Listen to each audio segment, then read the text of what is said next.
Mind precedes all things. This ancient wisdom guided my path long before I understood its full meaning. When I punch, do you know what happens before my fist moves? My mind has already struck the target. Before any physical action, there is first a mental action. This is true in combat, and this is true in life. The untrained fighter sees only the physical dimension of combat. But as a martial artist advances, they discover that the battle is won or lost in the mind before a single blow is exchanged. The same principle governs your success in everything you pursue. I learned this lesson not in my moments of triumph, but in my darkest hour. In 1970, I suffered a severe back injury that left me confined to bed for 6 months. The doctors told me I might never practice martial arts again. Physically, I was defeated, but I made a decision that transformed my life. Instead of surrendering to circumstance, I turned inward to harness the power of my mind. Each day I would lie motionless physically, yet move with perfect form mentally. I visualized each technique with such precision that my mind could feel the resistance of an opponent, the shifting of my weight, the exact angle of each strike. I practiced the art of Mo Nim Tao, what we call in Wing Chun, thoughtful meditation, directing my chi toward healing. When I returned, I was not weakened, I was reborn. My techniques were sharper, my philosophy clearer, my spirit stronger. Why? Because I had discovered something more powerful than any physical technique, the true power of positive thinking. My friend, today I will share with you this power, not as empty motivation that fades by tomorrow, not as blind optimism that ignores reality, but as a disciplined practice that will transform your capabilities in everything you pursue. What I discovered was unexpected. Your thoughts are not just reactions to your circumstances. They are the architects of your circumstances. Most people believe their situation determines their thoughts. The wisdom of the East has always known what Western science now confirms. Your thoughts shape your reality more than your reality shapes your thoughts. To be like water, you must first clear the mind. Only then can you flow without hesitation, adapt without limitation, and strike with the force of a focused intention. This is not mystical wisdom, it is practical psychology, backed by my own experience, and now by modern science. The question is not whether you are ready to begin, but whether you are willing to break the mold of ordinary thinking. Are you prepared to empty your cup so it may be filled with something more powerful? The first principle I discovered is what I call directed thought. Let me share what this means through an experience I had in training. When I first began developing Jeet Kune Do, I worked with a student who had exceptional physical gifts. Strong, fast, coordinated. Yet during sparring, I could anticipate his every move. Why? Because his mind was scattered. His thoughts jumped between techniques without purpose or focus. He was thinking too much, yet not thinking clearly. I told him, when you throw a punch, where is your mind? On your fist? On my face? On what technique comes next? On not getting hit? He nodded to all of these, and I said, this is why you are defeated before you begin. Most people allow their thoughts to wander aimlessly, often drifting toward worry, doubt, or limitation. Your thoughts scatter like leaves in the wind, and your power scatters with them. But your thoughts can be disciplined, just like your body. Think about water. When it becomes agitated, it loses clarity. It distorts what you see. But when water is calm, it reflects reality perfectly. It becomes both a mirror and a window. Your mind works the same way. This is not philosophy, this is function. A scattered mind creates scattered energy. A focused mind creates focused energy. This is why the quality of your thought determines the quality of your action. Here is a specific technique I practice daily: single point focus. For 5 minutes each day, I would choose one objective, whether a movement, a problem to solve, or a goal to achieve, and direct all mental energy to this single point. No distractions, no wandering thoughts. When my mind drifted, as all minds do, I would gently but firmly bring it back to the focal point. At first, this is difficult. Your untrained mind resists discipline just as your body once resisted difficult stances. But with practice, your ability to direct your thoughts becomes stronger. Soon you can maintain focus for longer periods and with greater intensity. I faced my greatest test of this principle when Hollywood rejected me after the Green Hornet series ended. I was told explicitly, Asians cannot be leading men. The studio executives had made up their minds. I could have allowed my thoughts to spiral into anger, resentment, or despair. Many would. Instead, I applied directed thought. Each morning, I focused my mind not on obstacles, but on one clear vision, creating a new path that did not yet exist. I directed all mental energy toward this vision. I did not deny the reality of discrimination. I simply refused to give it power in my mind. I focused instead on what I could control: my training, my philosophy, my next steps. This disciplined thought led to disciplined action. I returned to Hong Kong, created films on my own terms, and eventually changed what Hollywood believed was possible. The barriers were real, but by directing my thoughts with precision, I moved around them rather than crashing against them. Remember this: undisciplined thoughts lead to undisciplined actions. Disciplined thoughts create disciplined actions. Where your mind goes, your life follows. This is the power of directed thought, the first principle of positive thinking. The second principle builds directly upon directed thought. When you can control the direction of your thinking, you gain the ability to believe in possibilities before you have evidence they can become reality. Directed thought creates the foundation. Belief before evidence builds the structure. Most people wait to see evidence before they believe success is possible. They say, "Show me it can be done, then I will believe it." But this approach keeps you trapped within the boundaries of what already exists. True breakthroughs come from a different approach. You must believe in possibilities before you have evidence they can become reality. When I created Jikundu, many traditionalists criticized me harshly. "Martial arts cannot be mixed," they said. "Each style must remain pure." They had no evidence that a hybrid approach could work, because no one had successfully created one before. Had I waited for evidence, I would have abandoned my vision. Instead, I believed first. I saw with perfect clarity what did not yet exist. I believed in the effectiveness of adaptability over rigid tradition. I believed in taking what is useful and discarding what is not. I believed in personal expression over blind obedience to form. This belief guided my experiments, my training, and eventually led to creating something new.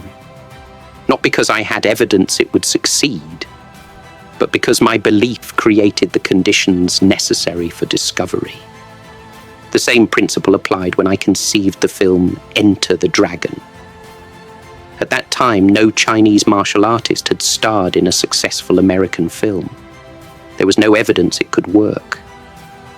Hollywood executives repeatedly told me, "There is no audience for this." Had I waited for evidence, I would never have persisted. But I believed first, not with blind optimism, but with a clear vision of what could be. This belief sustained me through countless rejections until the opportunity finally materialized. The greatest obstacle to believing before seeing is not external skepticism, but internal doubt. Your mind will demand evidence. It will say, be realistic, be practical. Don't set yourself up for disappointment. This is the mind's natural protection against failure. But this protection also prevents greatness. Here is a practical exercise I use to develop this capacity. The evidence journal. Each day, write down one belief you hold about a goal or possibility. Then, actively search for small pieces of evidence that support this belief. They need not be large or definitive. Even tiny indicators matter. For example, when I believed I could change martial arts cinema, I noted every small sign of changing audience preferences. When someone expressed interest in my ideas, I recorded it. When I saw subtle shifts in the industry, I documented them. This practice trains your mind to become a detective for possibility, rather than a defender of limitation. You begin to notice supporting evidence you would have otherwise missed. This creates a virtuous cycle. Belief leads to noticing evidence, which strengthens belief, which helps you notice more evidence. Remember, every great achievement in history began as a belief before there was evidence it was possible. The first flight, the first moon landing, the first 4-minute mile, all began as beliefs before they became facts. Your achievements will follow the same pattern. Believe first, then create the evidence through action.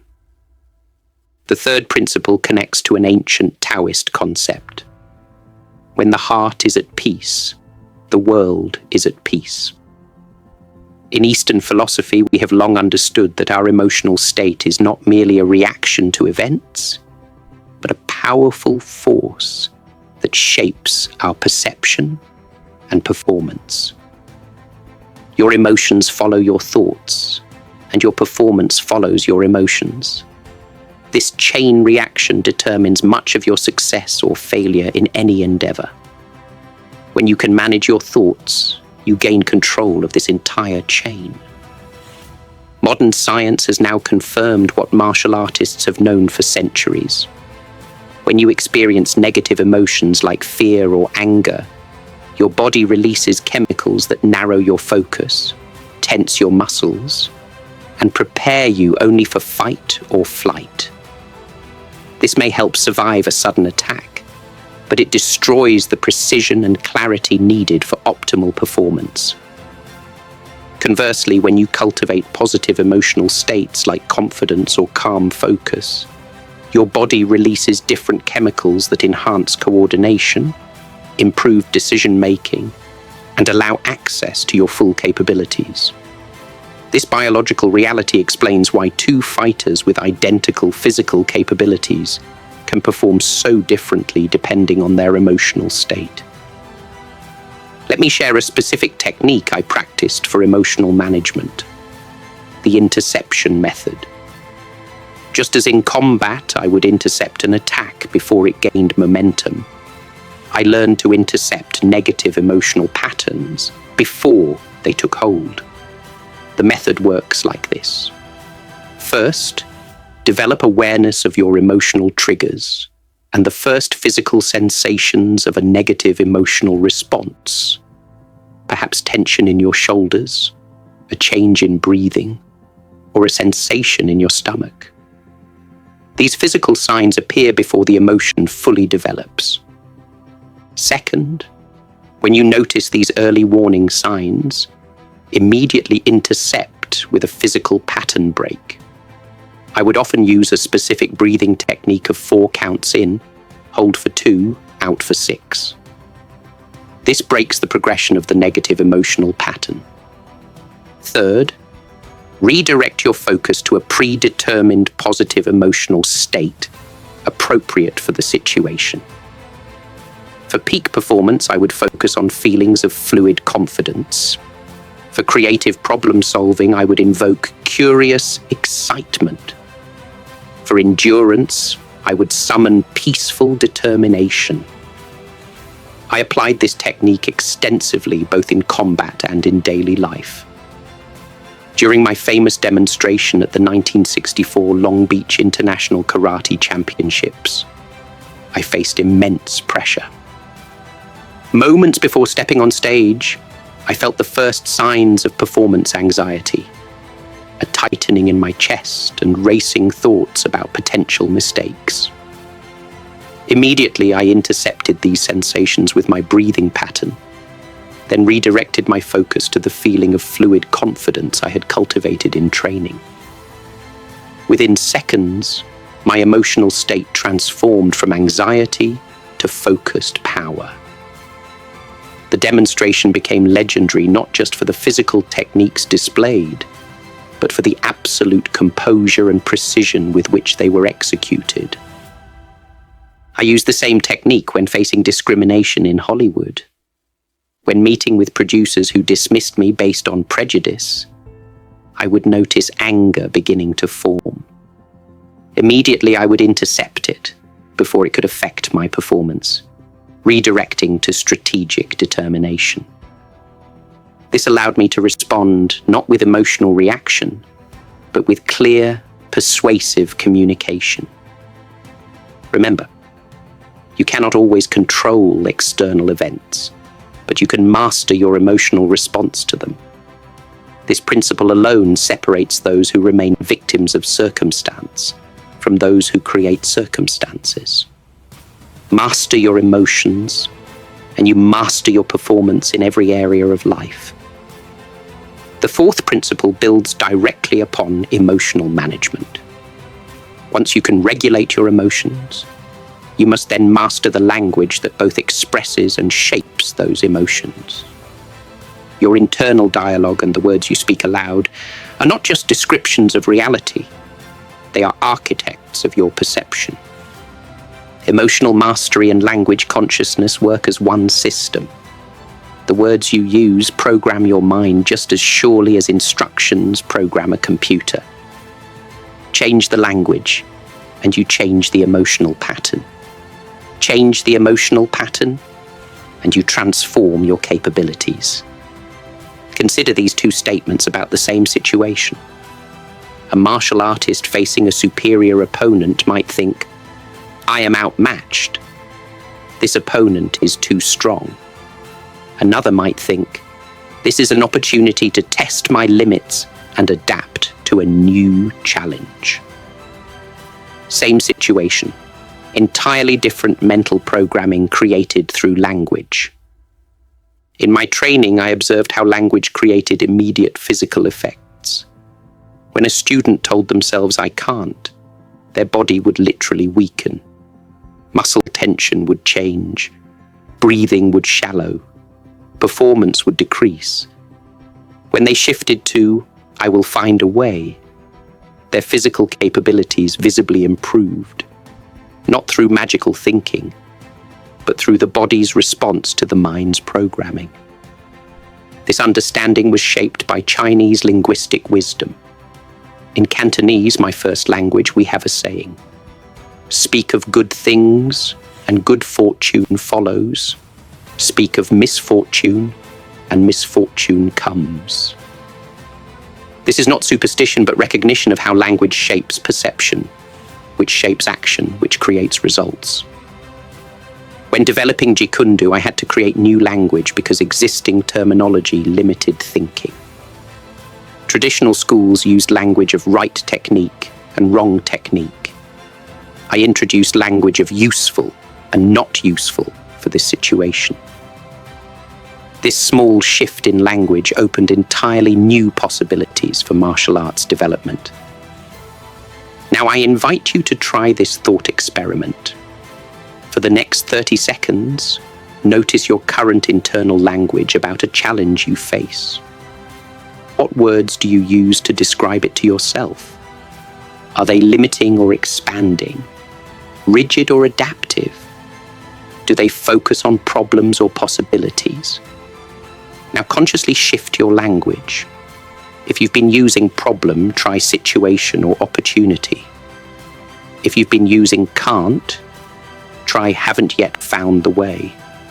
If you've been using have to, try choose to. Notice how each language shift creates a subtle but immediate change in your emotional state. This consciousness of language must extend beyond moments of deliberate practice. It must become your constant companion. When you catch yourself using negative or limiting language, immediately replace it with language of possibility and growth. This isn't about denying reality. It's about framing situations in ways that empower rather than diminish you. I applied this principle extensively during my recovery from my back injury. The doctors used language of damage and limitation. I consciously replaced these with healing and adaptation. I refused to say I can't train. Instead, I used, I am training differently now. This language shift kept my mind focused on possibilities rather than limitations. The words you choose determine the thoughts you have. The thoughts you have determine the emotions you feel. The emotions you feel determine the actions you take. And the actions you take create your life. This is why language consciousness is not just a philosophical concept, but a practical tool for transformation. The fifth principle builds upon the language patterns you've established. Once you've mastered conscious language, you create the foundation for the most powerful mental technique I discovered: purposeful visualization. The words you use create mental images. These images, when deliberately cultivated, become blueprints for reality. Your mind cannot distinguish between a vividly imagined experience and an actual experience. Both create similar neural patterns. This is why visualization, when done correctly, is not mere daydreaming, but actual mental rehearsal. Many people misunderstand visualization. They imagine only the end result, holding a trophy, receiving applause, standing victorious. This surface-level approach yields limited benefits. The visualization I practiced was fundamentally different. My approach to visualization was comprehensive and systematic. I would visualize not just outcomes, but the entire process of achieving them, feeling the emotions, experiencing the challenges, rehearsing the solutions. This form of visualization prepares both your mind and body for success by creating neural patterns that support achievement. Let me share the precise method I developed. First, create mental stillness. Visualization requires a calm, focused mind. Use the breathing technique I described earlier. 4 counts in, hold for 2, out for 6, until your mind becomes like still water. Second, engage all senses. Effective visualization incorporates not just what you see, but what you hear, feel, smell, and taste. When I visualized a fight sequence, I would feel the ground beneath my feet, hear my opponent's movement, sense the distance between us, feel the impact of techniques. Third, include obstacles and solutions. Never visualize only perfect execution. Include potential challenges and your successful navigation through them. This builds adaptability and resilience. Fourth, incorporate emotional components. Feel the emotions you want to experience. Confidence, determination, flow state. Emotions are the energy that powers performance. Fifth, practice with consistency and increasing duration. Begin with just 2 minutes daily and gradually extend the time as your visualization skills develop. I applied this technique extensively before filming Way of the Dragon, particularly for the famous Colosseum fight scene with Chuck Norris. The location was challenging, the choreography complex, and the symbolic importance significant. For weeks before filming, I visualized every aspect of that sequence. I would sit quietly each morning and evening, mentally rehearsing not just my movements, but the entire filming environment. I visualized the heat of the sun, the texture of the ground, the echo of sounds in the ancient space. I imagined camera positions, lighting challenges, and potential problems with timing. Most importantly, I visualized specific solutions to problems that hadn't yet occurred. How would I adjust if the timing was off?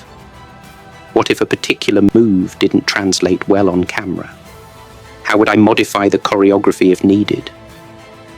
When we finally filmed, numerous unexpected challenges arose, just as they do in any complex endeavor. Yet I found myself strangely prepared for each one. Solutions came naturally because I had already rehearsed them mentally. The crew was amazed at how quickly problems were solved. What they didn't realize was that I had already encountered and solved these problems dozens of times in my mind. This isn't mystical, it's practical psychology. Your nervous system becomes conditioned through visualization, just as it does through physical practice. The more vividly you rehearse an experience mentally, the more prepared you are to execute it physically. Remember, purposeful visualization doesn't replace action. It ensures your action is guided by clarity and preparation. When your inner vision is precise, your outer execution follows. We have walked together through the garden of mental discipline, from the seeds of directed thought to the fruits of purposeful visualization. This journey is not separate steps, but a flowing river, each principle feeding into the next, creating a current of increasing power. Think of your mind as a martial artist. Like any warrior, it must first learn focus and discipline. Then it develops belief in its capabilities. Next, it masters emotional control and balance. It then refines its expression through conscious language. Finally, it rehearses victory through vivid mental preparation. This is how the mind, like the martial artist, achieves mastery. All these principles function as one system. Much like water that can flow gently, crash powerfully, or sustain life according to its circumstances. Your thoughts, like water, can adapt to any container, overcome any obstacle, and transform any landscape they touch. Begin today with this single step. For the next 7 days, practice just 5 minutes of directed thought each morning. Choose one objective daily and focus all mental energy on it. When your mind wanders, as all minds do, gently bring it back. This simple practice will initiate the entire system of mental mastery I've described. Remember, my friend, the mind that has achieved inner victory will inevitably achieve outer victory. The ultimate purpose of positive thinking is not to ignore reality, but to create reality. Do not pray for an easy life. Pray for the strength to endure a difficult one. Be water, my friend, formless, adaptable, powerful, and there will be no challenge your mind